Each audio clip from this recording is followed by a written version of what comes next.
বাবার এক মিত্র ছিলেন, বড়ই দুঃখী ছিলেন, বিপদে পড়েছিলেন। কি করবেন? ব্যবসা ভালোভাবে চলছিল না, বাড়িতে শান্তি ছিল না, সমস্ত জায়গায় ক্ষতি হচ্ছিল। তাই উনি একজন জ্যোতিষীকে দেখালেন। জ্যোতিষী বললেন, আপনার যে বাড়ি আছে সেটা আপনার জন্য অশুভ, আপনার এই বাড়ি পাল্টে ফেলুন। উনি বাড়ি পাল্টে ফেললেন, তবুও ওনার সমস্যার সমাধান হলো না।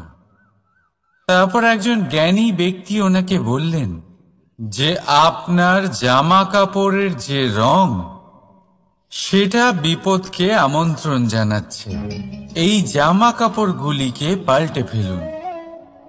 উনি সেগুলো পাল্টে ফেললেন, তাও সমস্যার সমাধান হলো না। আবার একজন জ্ঞানী ব্যক্তি বললেন যে আপনার আশেপাশে যে মানুষজন রয়েছে তারা এটা চায় না যে আপনি সফল হন, তারা আপনার ক্ষতি চায়, তাদের সাথে সমস্ত সম্পর্ক ভেঙে ফেলুন।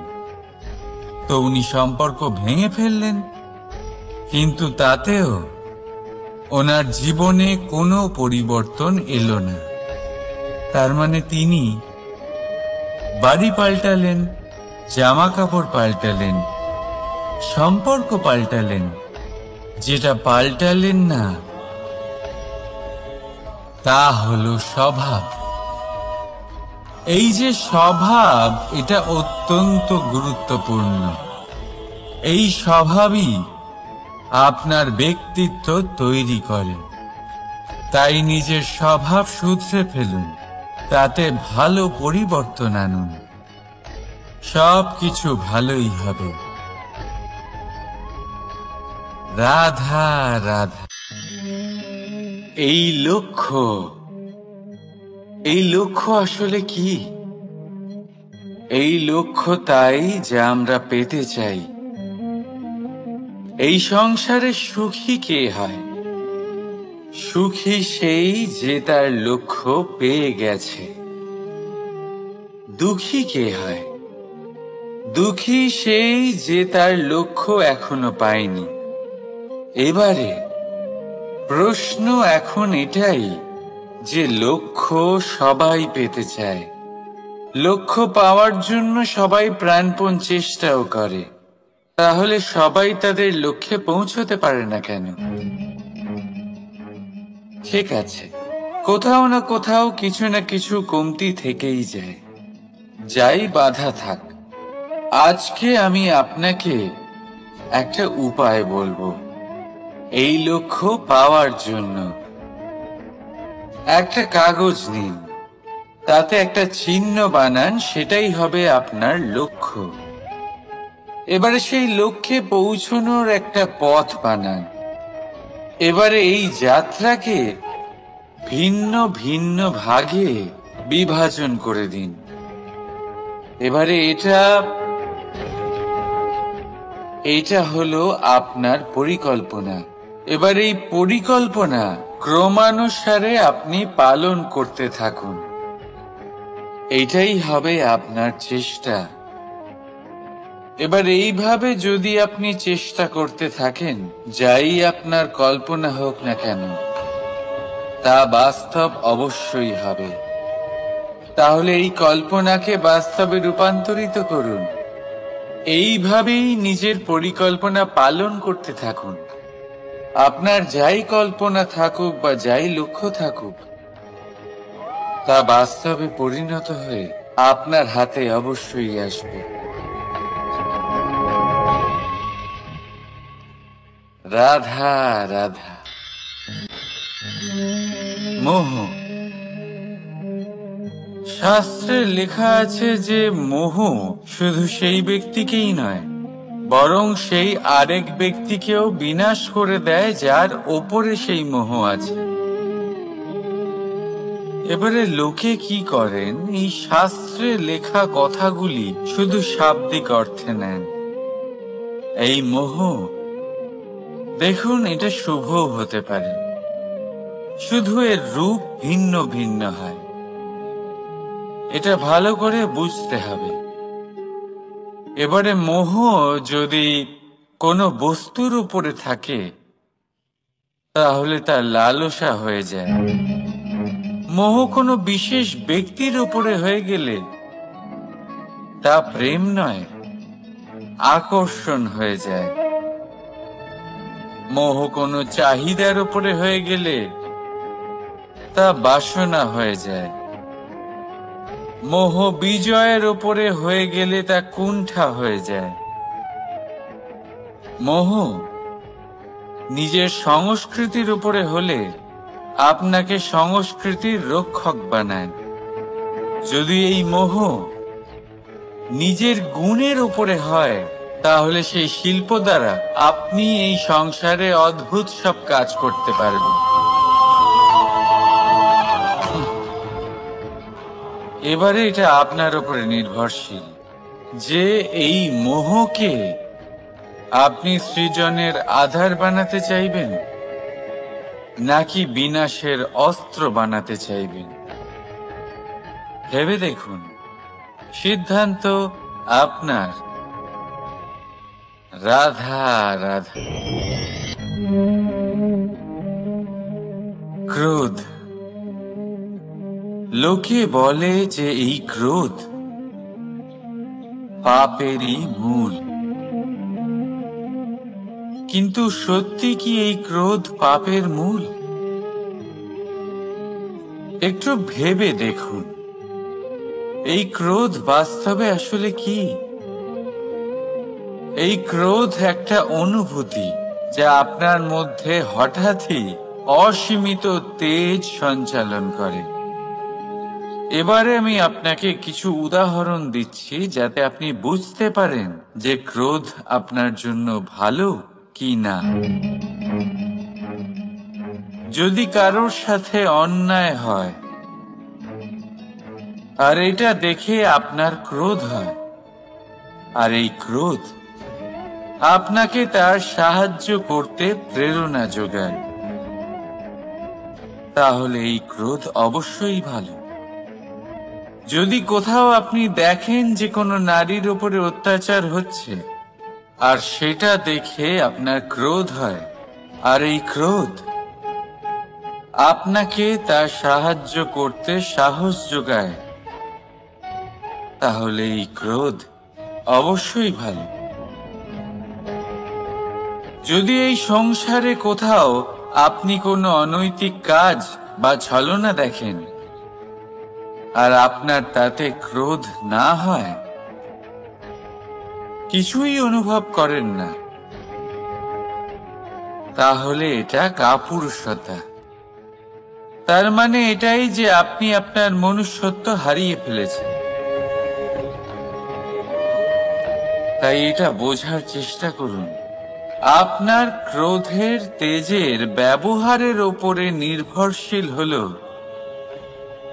এই ক্রোধ আপনার জন্য পাপের সমান নাকি এই ক্রোধ আপনার জন্য পুণ্যের স্থাপক।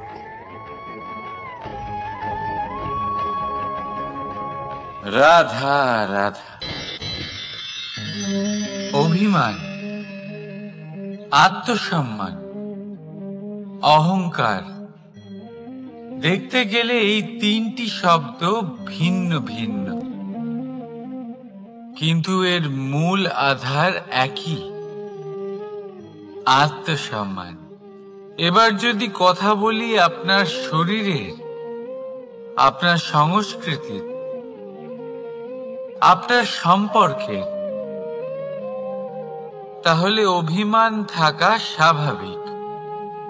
এবার যদি কথা বলি আপনার ব্যক্তিত্ব নিয়ে, আপনার আদর্শ নিয়ে, আপনার বিচারধারা নিয়ে, তাহলে আত্মসম্মান হলো একটা গুণ।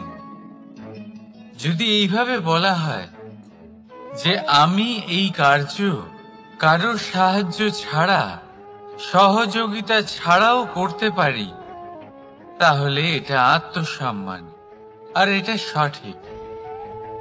যদি এভাবে বলা হয় যে আমি এই কার্য কারোর সাহায্য ছাড়াই বা কারোর সহযোগিতা ছাড়াই করে ফেলেছি, তাহলে এটা অভিমান, এটাও সঠিক। কিন্তু এই কার্য শুধুমাত্র আমিই করতে পারি, আর কেউ নয়, এটা অহংকার। তাহলে এই শব্দ এবং তার অর্থ বোঝার চেষ্টা করুন। জীবন ধারণের এক নতুন পথ খুঁজে পাবেন। রাধা রাধা।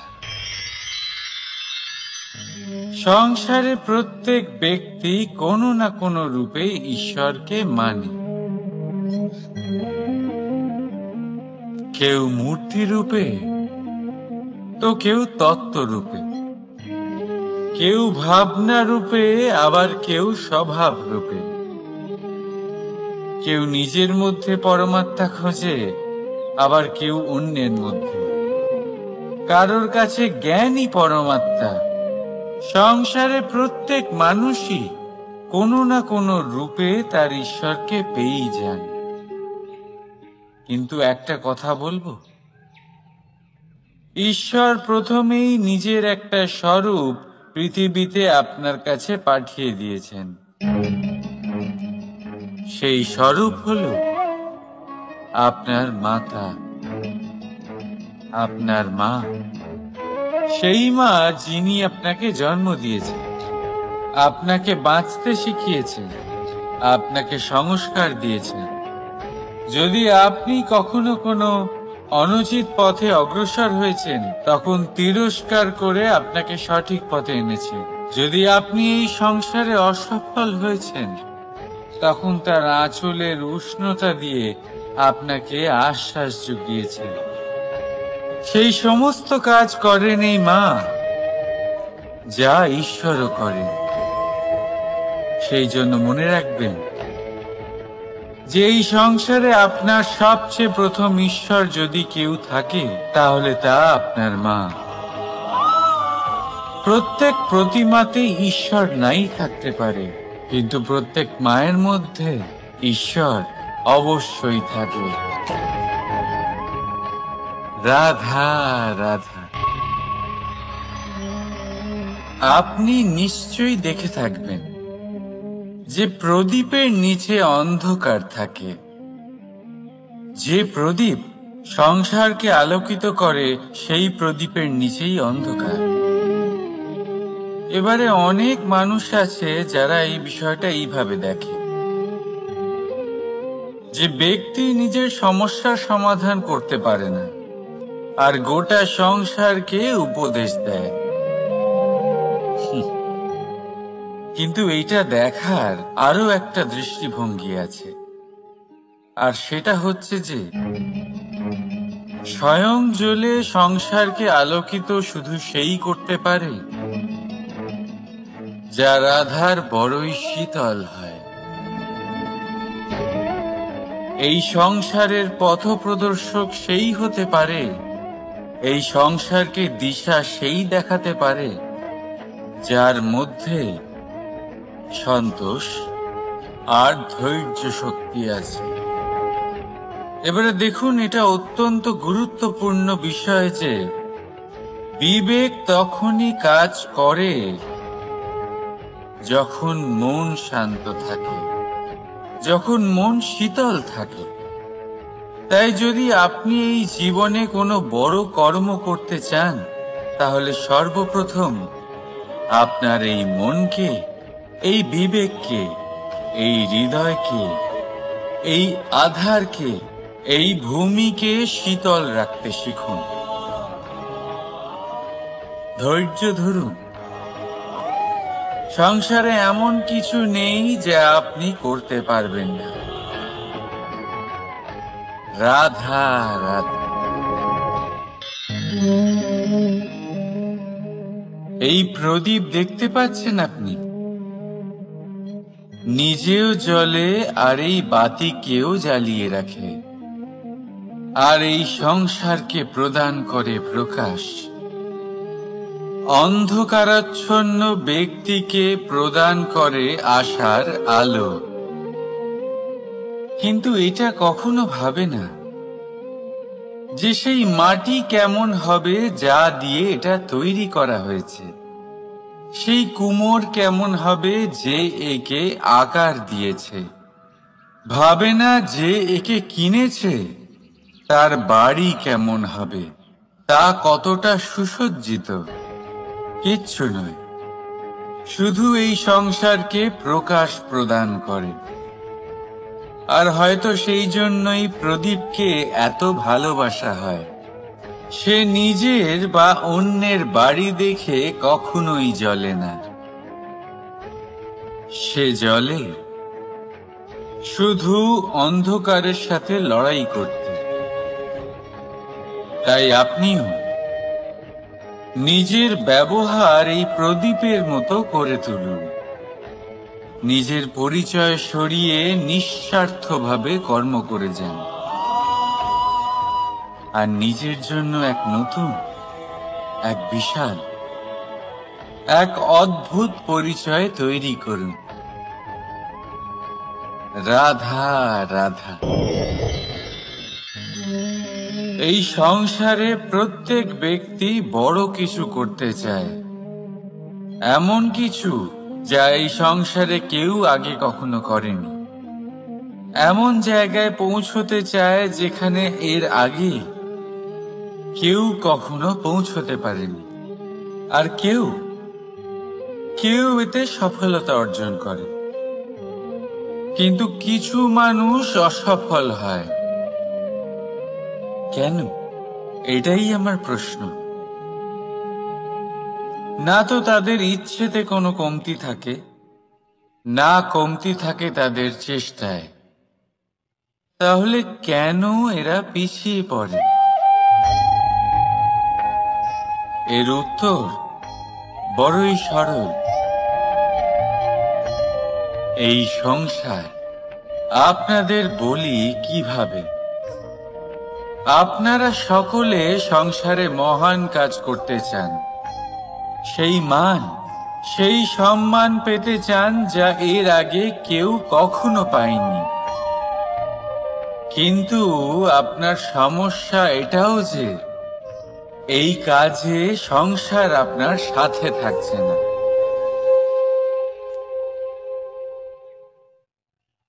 বড়ই অদ্ভুত ব্যাপার। দেখুন, ভুলে যান গোটা সংসারকে, জীবনে একা একা এগিয়ে চলুন। গঙ্গোত্রী থেকে যখন একটি জলের ফোঁটা বেরোয়, তখন সেটা শুধু এক বিন্দু জল। তারপরে যখন সে তার যাত্রা শুরু করে অন্য জলের ফোঁটার সাথে মিশে, তখন সে স্রোতে পরিণত হয়, গঙ্গাতে পরিণত হয়। যদি আপনি জীবনে এগোতে চান, তাহলে একলা এগোতে শিখুন, নির্ভীক হয়ে, সাহসের সাথে, ধনাত্মক চিন্তা নিয়ে জীবনে এগিয়ে চলুন, একা এগিয়ে চলুন। আর দেখবেন সেই মান, সেই সম্মান আপনার জন্যই অপেক্ষা করে আছে। রাধা রাধা। কর্ম। মানুষ সর্বদা কর্ম করতে থাকে, আর এই কর্মের জন্যই সে মান, সম্মান, ধন, প্রতিষ্ঠা লাভ করে। এবার মানুষ সবসময় চেষ্টা করে যাতে সে ভালো কর্ম করে যায়। তাহলে আপনাকে বলি, শুধু ভালো কর্ম করাই আবশ্যক নয়, তার থেকে বেশি জরুরি হলো এই খারাপ কর্মকে বোঝা আর তার থেকে দূরে থাকা। কারণ যখনই আপনি কোনো সঠিক কাজ করেন বা ভালো কাজ করেন, কেউ তা মনে রাখে না। কিন্তু এই সংসারে বিষয়টা হলো এরকম, আপনি একটা খারাপ কর্ম করুন আর সেটা সবার মনে থাকে। এই খারাপ কর্ম কাজলের এক কৌটোর মতো হয়। আপনি যতই চেষ্টা করুন বাঁচিয়ে ব্যবহার করার, কিন্তু এই কালিমা কোথাও না কোথাও অবশ্যই লেগে থাকে। সেই জন্য জীবনে ভালো কর্ম অবশ্যই করুন, কিন্তু তার থেকেও বেশি জরুরি হলো এই খারাপ কর্মের থেকে দূরত্ব বজায় রাখা। আর এটা অবশ্যই করবেন। রাধা রাধা। সংসারে সমস্ত জায়গায় এই ব্যবসা চলতে থাকে। কিছু পাওয়ার জন্য কিছু দিতে হয়, লাভের জন্য কিছু বিনিয়োগ করতে হয়। যদি কারোর অনুভূতি জানতে হয়, তাহলে নিজের অনুভূতিকে ব্যয় করতেই হবে। এবার দেখুন না, কারোর আসল চেহারা যদি জানতে হয়, তাকে স্বাধীনতা দিয়ে দেখুন। যদি কারোর মনের শুদ্ধতা জানতে হয়, তাহলে তাকে ঋণ দিন। যদি কারোর গুণ জানতে হয়, তাহলে তার সাথে একসঙ্গে বসে ভোজন করুন। যদি কারোর ধৈর্যের পরীক্ষা নিতে হয়, তাহলে তাকে তার প্রিয় কাজ করতে বারণ করে দেখুন। যদি কারোর ভালো দিক জানতে হয়, তাহলে তার থেকে পরামর্শ নিয়ে দেখুন। এক অনুভূতির বদলে অন্য এক অনুভূতি বিনিময় করতে হয়। কিন্তু এই সংসারে একটাই এমন অনুভূতি আছে, যেটা দেখার জন্য, যেটা পাওয়ার জন্য আপনাকেও ঠিক সেই অনুভূতিটাই দিতে হবে। আর সেটা হলো প্রেম। যদি কারোর ভালোবাসা দেখতে হয়, তাহলে তাকে নিঃস্বার্থ ভালোবাসা দিন। যদি কারোর থেকে ভালোবাসা পেতে চান, তাহলে তাকে নিঃস্বার্থ পরিশুদ্ধ ভালোবাসা দিন। রাধা রাধা। কথায় আছে, সময়ের পূর্বে আর ভাগ্যের বেশি কেউ কিছুই পায় না। এবার এর মানে কি এটাই যে আপনি শুধুমাত্র সময়ের অপেক্ষা করবেন, সবকিছু নিজের ভাগ্যের ওপর আর কপালের ওপরে ছেড়ে দেবেন, নিজে কিছুই করবেন না? যদি আপনি এরকম করেন, তাহলে আপনি একটা বস্তু অবশ্যই পাবেন: নিরাশা, অসফলতা। এবারে আপনি বলবেন, যদি সবকিছুই ভাগ্য আর সময়ের ওপরে নির্ভরশীল হয়, তাহলে আমরা কি বা করতে পারি?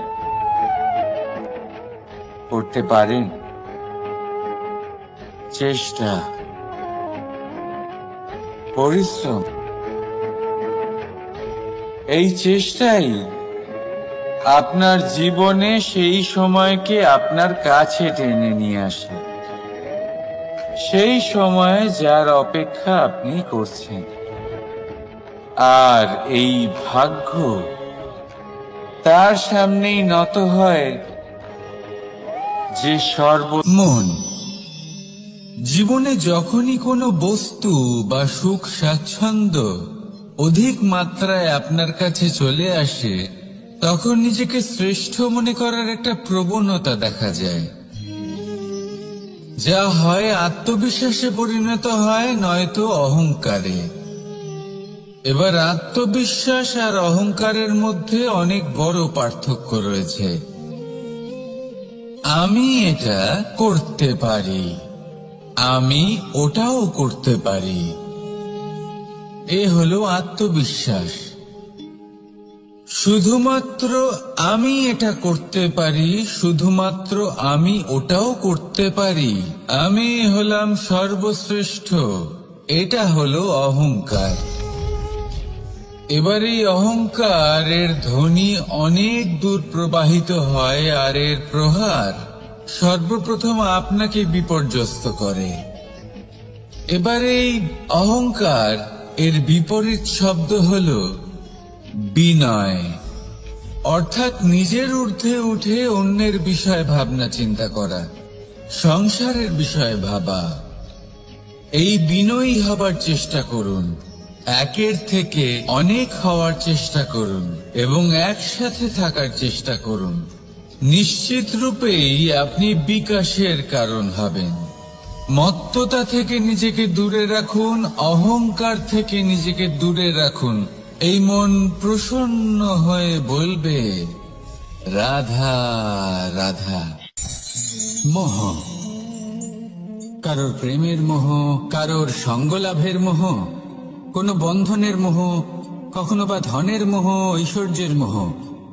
যদি আপনার মধ্যে এই মোহবোধ জাগ্রত হয়, তাহলে আপনার বিনাশ সুনিশ্চিত। যেমন কোনো বিশেষ ব্যক্তির প্রতি যদি আপনার মনে মোহ জাগ্রত হয়ে যায়, তাহলে আপনি চাইবেন সেই ব্যক্তি আমার কাছেই থাকুক, আমার পাশেই থাকুক, শুধুই যেন আমার হয়ে থাকুক। আর শুধু এই কারণেই কোথাও না কোথাও সেই ব্যক্তিকে আপনি তার প্রিয়জনের থেকে দূরে করে দিচ্ছেন। তারপর দুঃখ আসে, নিরাশা আসে, কারণ স্বাধীনতা সেই অনুভূতি যেটা সবার প্রিয়, আর সেই অনুভূতিটাই আপনি তার থেকে কেড়ে নিচ্ছেন। এভাবেই মোহ নিশ্চিত রূপে আপনার শত্রু হয়ে যাবে। কিন্তু যদি আপনার মোহ থাকে নিজের মাতৃভূমির প্রতি, তার সম্মানের প্রতি, তাহলে আপনি একজন প্রবল রক্ষক হয়ে উঠবেন। যদি আপনার মোহ থাকে আপনার আত্মসম্মানের প্রতি, নীতির প্রতি, তাহলে এই মোহ কখনো আপনাকে অধর্মের পথে চালিত হতেই দেবে না। আর যদি আপনার মোহ থাকে নিজের আত্মার প্রতি, তাহলে কোনো দুরাত্মা এসে আপনার কোনো ক্ষতি করতে পারবে না। তাহলে নিজের এই মোহকে নিজের মনের মধ্যে সংযত করে রাখুন, একে নিজের মিত্র করে তুলুন, আর আমার সাথে ভালোবেসে বলুন, রাধা রাধা। স্বভাব, মানুষের এই স্বভাব কিন্তু খুব গুরুত্বপূর্ণ বিষয়। এটাই নির্ধারিত করে দেয় যে সংসার তাকে ভালোবাসবে নাকি ঘৃণা করবে। এটাই নির্ধারিত করে দেয় যে তার আপনজন মানে তার প্রিয়জন তার সাথে থাকবে নাকি তার থেকে দূরে চলে যাবে। এবার স্বভাব কেমন হওয়া উচিত? কিছু মানুষ বলবেন যে স্বভাব চন্দ্রমার মতো হওয়া উচিত, অত্যন্ত সুন্দর এবং শীতল। কিন্তু চন্দ্রমা নিজেও তো সূর্যের কাছে নিজের প্রকাশের জন্য ঋণী। সূর্যের মতো হয়ে উঠুন। এই সূর্য যখন উদিত হয় তখন শান্ত থাকে, তারপর সারা দিন নিজে প্রজ্বলিত হয় এবং এই সংসারকে প্রকাশ প্রদান করে, যাতে এই সংসার নিজের কর্ম করতে পারে। আর যখন এই সূর্য অস্ত যায় তখনও কোনো কোলাহল করে না, শান্তভাবে অস্ত হয়। সূর্যাস্তের সময় পরিবেশ শান্ত থাকে, সমস্ত পশু পাখি আনন্দে থাকে। সূর্য যখন অস্ত হয় তখন এই আশা নিয়ে অস্ত হয় যে পরের দিন সে আবার উদিত হবে, আর অস্ত হওয়ার পরেও সে চন্দ্রমাকে নিজের প্রকাশ প্রদান করে। যদি আপনিও নিজের উত্থানের সময় অহংকার না করেন এবং নিজের পতনের সময় দুঃখী না হন, আর জীবনে অন্ধকার ঘনিয়ে আসার পরও আপনি অন্যদের সাহায্য করেন, তাহলে সূর্যের মতো আপনি আবার উদিত হবেন, এই সংসারকে প্রকাশ প্রদান করতে পারবেন, সাফল্য লাভ করতে পারবেন। আসুন আমার সাথে ভালোবেসে বলুন, রাধা রাধা।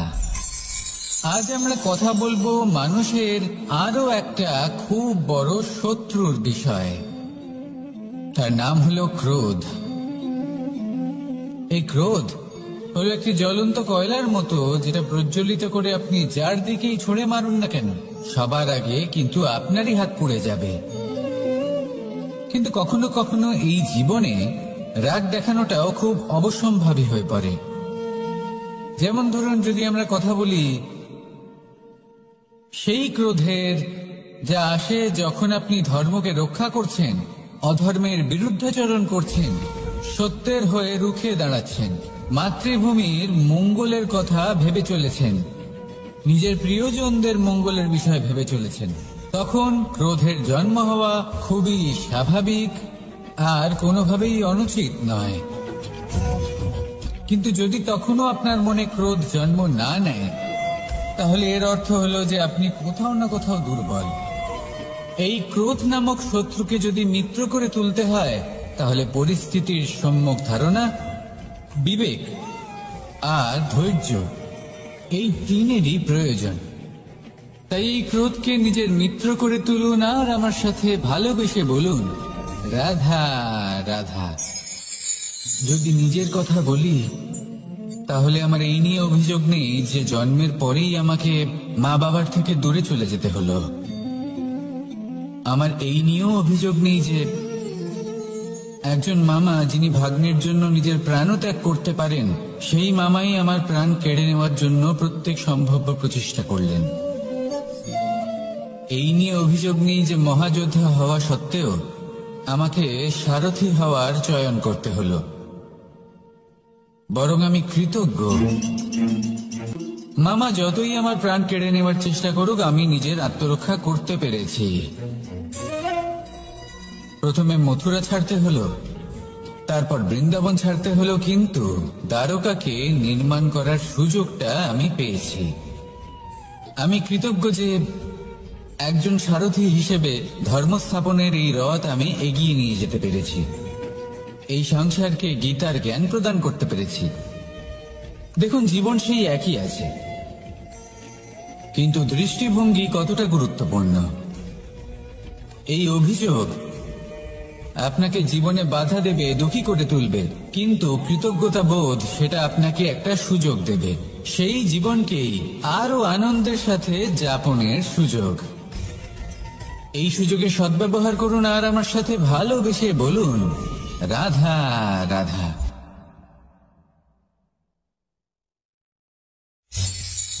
ভয়। জীবনে আমরা কোন কোন বিষয়ে ভয় পাই? কোনো মানুষকে হারানোর ভয়, কোনো মানুষ কোনো সম্পর্ককে হারানোর ভয়, অর্থহানির ভয়, সময়হানির ভয়।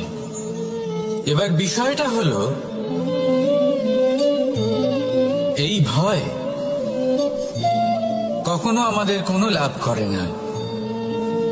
এটা সবসময় আমাদের পিছনে ঠেলে আর নিচু স্তরে নামিয়ে দেয়, কখনোই আমাদের উত্থানের কারণ হয় না।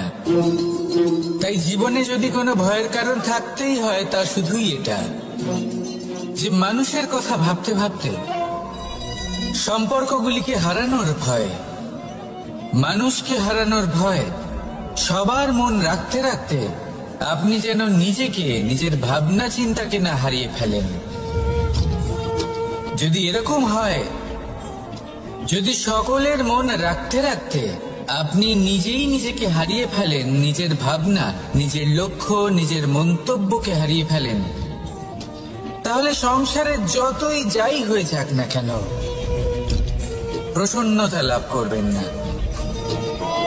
তাই রক্ষা তাকেই করুন যে আপনাকে রক্ষা করে, আপনার মানসিকতা, আপনার ব্যক্তিত্ব, আপনার লক্ষ্যকে রক্ষা করে। আর যদি কোনো বিষয় ভীত হতে হয়, তবে আপনি যেন নিজের উদ্দেশ্যের থেকে দূরে না চলে যান। তাহলে আসুন আর আমার সাথে ভালোবেসে বলুন, রাধা রাধা। জীবনের পঞ্চমহাভূতের দ্বিতীয় তত্ত্ব হল মাটি, ভূমি, ধরা, যে ধারণ করে, যা আমাদের সকলকে ধারণ করে, ভালো হোক বা মন্দ, নিজের কর্তব্য পালন করে। আর এটাই শিক্ষা আমাদের জন্য।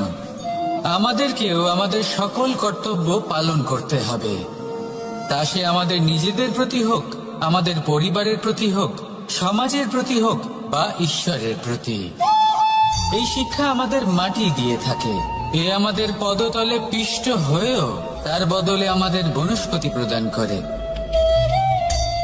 অগ্রসর হতে পদক্ষেপ নেওয়ার সময় আমরা পা দিয়েই ধরিত্রীকে পিছনে ঠেলি, কিন্তু এই মাটি আমাদের ঘৃণা করে না। সে আমাদের পরবর্তী পদক্ষেপের জন্য অপেক্ষা করে আর স্বাগত জানায়। আর হয়তো সেই জন্যই এই ধরাকে আমরা ধরিত্রীর মাতা বলে থাকি। আর তাই এই পদবী, এই সম্মান, এই ভালোবাসা, এর আকার বা এর ভারের জন্য একে প্রদান করা হয় না, প্রদান করা হয় এর স্বভাবের কারণে। আপনিও যদি ধরিত্রীর মতো হতে পারেন, যদি আপনিও নিজের সকল কর্তব্য পালন করেন, বিশ্বাসের সাথে তা স্বীকার করে নিতে পারেন, যদি অন্য কারোর সাফল্যেও আপনি প্রসন্ন হতে শিখতে পারেন, যদি আপনি একটু কষ্ট সহ্য করে অন্য কাউকে প্রসন্নতা প্রদান বা অন্য কাউকে সেবা করতে পারেন, তাহলে আপনিও মাটির মতোই মহান হয়ে উঠতে পারবেন। তাহলে আসুন আর আমার সাথে ভালোবেসে বলুন, রাধা রাধা। প্রেম, এই প্রেম যতটাই সরল ঠিক ততটাই জটিল হয়। এই প্রেমের দুই রূপ হয়, সবলতা আর দুর্বলতা। নির্বাচন হলো আপনার।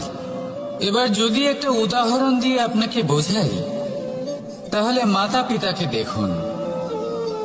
মাতা পিতা সন্তানকে কখনো কখনো এত স্নেহ দিয়ে ফেলেন যে তাকে বাইরে কোথাও যেতেই দেন না, আর তার ফলে সন্তান এতটাই দুর্বল হয়ে পড়ে যে এমনও হয় তারা সারা জীবন বাড়িতেই বসে থাকে। এবার যদি এই মাতা পিতাই এই ভালোবাসায় সাহস জুগিয়ে দেন, সেই সন্তানকে বলে দেন যে যাও, এই সংসারকে অনুভব করো, নিজের প্রারব্ধ নিজেই রচনা করো, এই সংসারে সব থেকে শ্রেষ্ঠ হয়ে দেখাও, সব থেকে উঁচুতে উঠে দেখাও, তাহলে সন্তান অবশ্যই এটা করে দেখাতে পারে। এবার আপনি নিজের প্রেমের দ্বারা আপনজনদের দুর্বল করবেন নাকি তাদের সবল করবেন, সিদ্ধান্ত আপনারই। আসুন আর আমার সাথে ভালোবেসে বলুন, রাধা রাধা। জীবনের পঞ্চমহাতত্ত্বের মধ্যে পঞ্চম তত্ত্ব অগ্নি। অগ্নি যা জ্বালাতে সাহায্য করে, কিন্তু তা উত্তাপও প্রদান করে। নিশ্চিত রূপে অগ্নি আমাদের জ্বালিয়ে দিতে পারে, কিন্তু আপনি কি কখনো এটা ভেবে দেখেছেন যে আগুন, তাকে নিজেকে কতটা জ্বলতে হয়, তাকে নিজেকে কতটা তাপ সহ্য করতে হয়। ও নিজে জলে আমাদের উত্তাপ প্রদান করার জন্য, ও নিজে জলে আমাদের ঊর্জা দেবার জন্য, আমাদের আলো দেবার জন্য, অন্ধকারে পথ দেখানোর জন্য, শত্রুর সাথে মোকাবিলা করার জন্য আমাদের সাহায্য করে নিজে জ্বলে। যখন আমরা কোনো দেবতার জন্য যজ্ঞ করি, তখন দেবতার ভোজন গ্রহণ করার নিমিত্ত হয় এই অগ্নি। কত কিছু ওকে সহ্য করতে হয় আমাদের এত কিছু দেবার জন্য। আপনিও আগুনের মতো হয়ে উঠুন, নিজে কষ্ট সহ্য করুন অন্যকে সাহায্য করার জন্য, তাদের জীবন উদ্ধার করার জন্য, নিজের প্রিয়জনের জন্য, নিজের পরিবারের জন্য, নিজের মাতা পিতার জন্য, এই সমাজের জন্য। নিজে কষ্ট সহ্য করুন, প্রকাশের কেন্দ্রবিন্দু হয়ে উঠুন, আর সকলকে পথ প্রদর্শন করুন, সবাইকে পথ দেখান।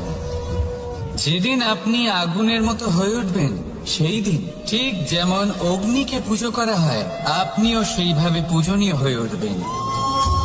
যেমন সকল শুভকর্মে, সকল যজ্ঞে, সকল পুজোতে অগ্নিকে স্মরণ করা হয়, সেইভাবেই সকল শুভকর্মে আপনাকেও স্মরণ করা হবে। আর যেদিন আপনি এরকম হয়ে উঠবেন, সেই দিন জীবনের বাস্তব মর্ম কি আপনি তা বুঝতে পারবেন। তাহলে আসুন আর আমার সাথে ভালোবেসে বলুন, রাধা রাধা। জীবনের পঞ্চমহাভূতের মধ্যে একটা তত্ত্ব হলো আকাশ। আকাশ যা কিনা নিরাকার, যার কোনো আকার নেই। আকাশ যা হলো অনন্ত। আর আমাদের সবসময় মনে হয় যে এই আকাশ আমাদের সাথে জড়িয়ে রয়েছে। কেন? এবার এই আকাশ আমাদের জন্য কি না করে। আকাশ আমাদের ওড়বার স্বাধীনতা দেয়। আকাশ মেঘকে ধারণ করে যাতে আমাদের তৃষ্ণা মিটতে পারে। এই আকাশ সূর্য এবং চন্দ্রকে তার যথাস্থান দেয় যাতে আমরা প্রকাশও পেতে পারি, আবার অন্ধকারও, যাতে আমাদের জীবনে সামঞ্জস্য বজায় থাকে। আকাশের থেকে অনেক কিছুই শেখার রয়েছে। যদি আমরাও আকাশের মতো হতে পারি, আমাদের আপনজনদের সেই স্বাধীনতা দিতে পারি যাতে তারা উড়তে পারেন, যাতে তারা নিজেদের স্বপ্ন পূরণ করতে পারেন, যার ফলে তারা নিজেরাই এই জীবনকে অনুভব করতে পারেন, নিজের পায়ে দাঁড়াতে পারেন, তাহলে ভাবুন আমাদের অস্তিত্ব কতটা বড় হয়ে যাবে। যদি আপনি আকাশের মতো হতে পারেন, তাহলে আপনিও আকাশের মতোই অনন্ত হয়ে উঠবেন। তাহলে আসুন আর আমার সাথে ভালোবেসে বলুন, রাধা রাধা।